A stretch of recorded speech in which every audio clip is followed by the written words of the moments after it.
want to talk about staying in your own tax bracket. Definitely got to stay in your tax bracket. I'm in an area right now where it's a bunch of multi-millionaire homes, or some of them around a little bit under a mil. Not really affordable. But I was looking at the vehicles, and I was noticing that majority of the people I was coming across were, like, I don't want to say elderly, but retirement, or they did very well in life, but they were a lot older. I didn't see anybody young. I'm pretty sure there's some young people that probably live around there, but it's a real laid-back area. And this is something that I think a lot of people battle with today, is staying in their own tax bracket.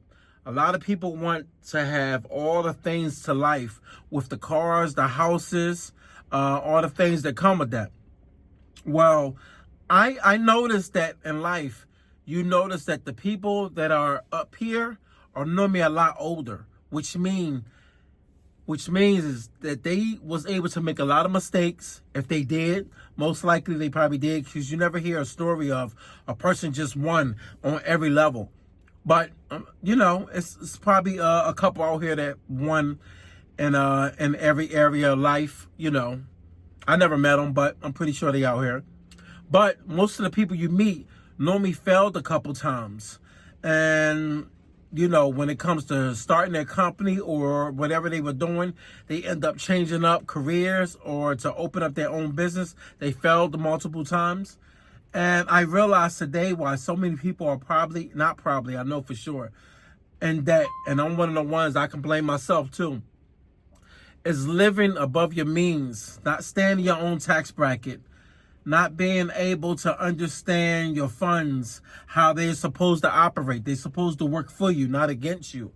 And a lot of people spend their money today to work against them. Your check is normally spent before you even get it. Like, you already have the check written out or automatic pay to pay bills that you that you accumulated through recklessness. Some people, look, you got car notes out here. That's as much as a car note. And it's funny because I know a cat that got two vehicles. They two of the same vehicles, but not the same. They're two vehicles made by the same maker, but they two different type of models. Very expensive. And he's spending $2,600 just on car note. That's just the car note. Not this car insurance. I don't even want to know how much he's spending on car insurance.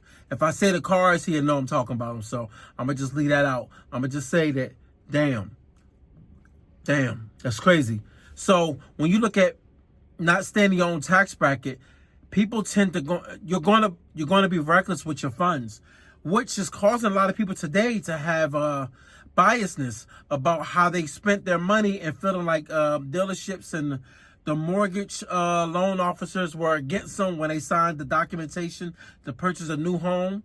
People bought homes with flexible arms, not understanding how the arms work, not realizing that once you make a nice amount of payments for a year or two, all of a sudden they balloon up to almost $1,000 or $1,500.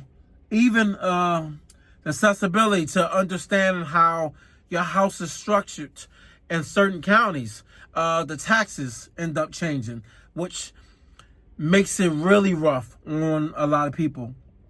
My mortgage even went up due to a tax assessment. They're going to get their money. No matter how you look at it out here today, they're going to get their money. Some of you have pay that have not changed in a couple years, and it doesn't reflect on today's society. It's sad, but only thing you can do about that is the way you actually spend your money. If you already have your money, if your money is already spent already, and you already accumulated a lot of debt to the point where as though you can't save money, you are in a bad financial situation, like many. And I understand that a lot of people try to blame it on the pandemic, but to be realistic, you can't really blame that on the pandemic. You can blame it on your money, like how you actually operated when it comes to your financial stability. of you understanding how money works. And a lot of times, a lot of us, I could say I used to think like this. I used to think that having an extra 1,000 in a bank account, it was good to cover you, but that's not true. It's good to have a nice amount of thousands, at least a good 10 to maybe 20,000 in the bank. Some might even look at this and say, yo, that's crazy. That's hard to do. Well, yeah and no, depending on what you have over here. Remember, a lot of us go into debt before we even accumulate any money.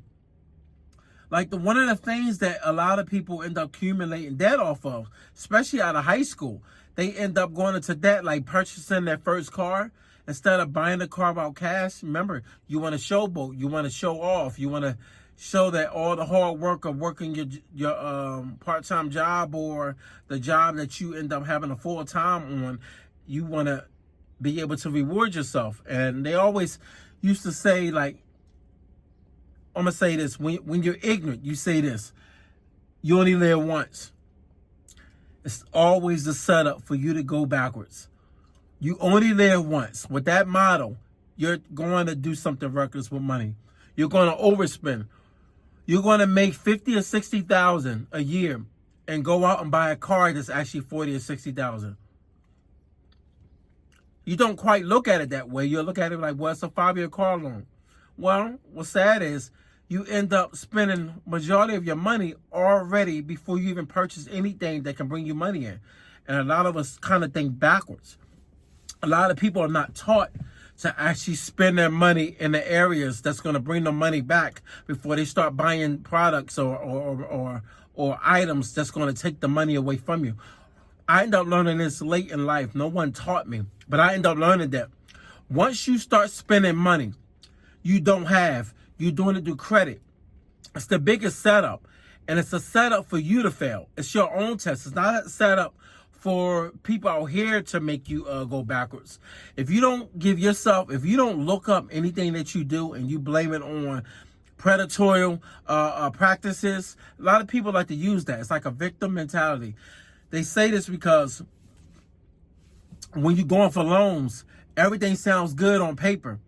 And when someone's talking to you, it's like when you buying a car, they know damn well that you really can't afford that car, or they know that you're going to be stretched thin when you get in a vehicle. I remember getting my first luxury vehicle at 21. And this car was pretty expensive. And it was a luxury car. And I remember getting it, and I had no problems getting it. But what was wild is, by me being 21, it wasn't many people around my age at that age riding that type of vehicle. So me, I felt like I felt like I was doing my thing. Well, that's the mentality that you normally have when you don't have any type of mindset or understanding of finances. When you don't have any understanding of that, you're looking to purchase things to make yourself look more important than what you are. And that's what I was doing. Flossing. You flossing for the wrong people. And it's a backwards mentality that causes a lot of us to fail out here. And you're going to always fail if you don't understand how the finances work out here in this world. And that's why it's helpful for people to actually sometimes sit down and let their money pile up so they can have an understanding of what to do. Not to give loans. This is a backward mentality. Just because you got it in your bank account, it's not made out here for you to give it out, to always be helping people out to pay things, unless you have extra. And even that comes with some downfalls. We definitely have to educate ourselves on money management and how to operate, because if you don't operate smart with your money on how to spend and how to gain access to more funding, because you let your money sit and you let your money build up and you put it into things, properties, or you flipping properties, or you buying rentals, and you're able to bring money back, you're able to pass that along to your kids. And your kids are not going to have an understanding of becoming dumb when it comes to money. It's hard. You can't unlearn something that you learned, that you're going to be implemented into your psyche. You can't teach a kid how to renovate or how to market themselves, to be efficient and to understand how money works, and then put them out here in the world and say, I don't understand how this works. It's impossible for them to be incompetent. They didn't grow up that way. And if you teach them that, it's impossible for them to understand that. That's why people get confused when they look at a millionaire and they say, yo, that's crazy. That kid has access. Having access is not the same thing as having an understanding of what it's like to run a business. Think about it. How many millionaires that have a company have their kids in the background that was with them young, showing them how they build their company and how to understand how the marketing goes. When it comes to marketing, how the finances are handled, how payroll is handled, how you handle employees, how you handle friction within the department of your company, how you handle dealing with customers, thinking that they're right all the time, people trying to get over on you. These are things that have to be taught. That's not something that you can just throw someone out there and say, hey, all right, you seen me do it, you should know how to do it. No, that's not how they work. This is why people only learn off of having a mentor. And a lot of times today, you can't really get a mentor because you don't know who to trust. You got people that are mentors, but not really. That's because a person owns something and they did good through life, and they did good back then, does not mean that they are a good mentor for today. Sometimes it can go against you because they dealt with old practices, old philosophies, which means that their company is built off of old morals, old lending practices. Today, those times have changed. That's why a lot of times you have to also educate yourself, look up certain loans that you're able to get, look up what banks qualify, like what qualifies you for certain things, not to be able to help your family out. It's about you. You have to educate yourself. You can't take people along for a journey that don't understand what you are trying to do, and they're trying to latch onto you to do what they're trying to do. People are always trying to look out for their own well-being, with their own well-being. Steady talking fast, messing words up, but you get what I'm saying. So educate yourself and understand how money works, because I learned late, and if I knew what I knew today, I would have a lot more. And I also wouldn't have made a lot of mistakes on buying a lot of things that I should not have bought.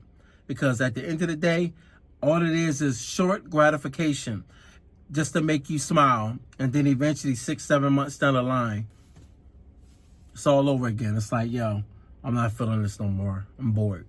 So, all right, be safe.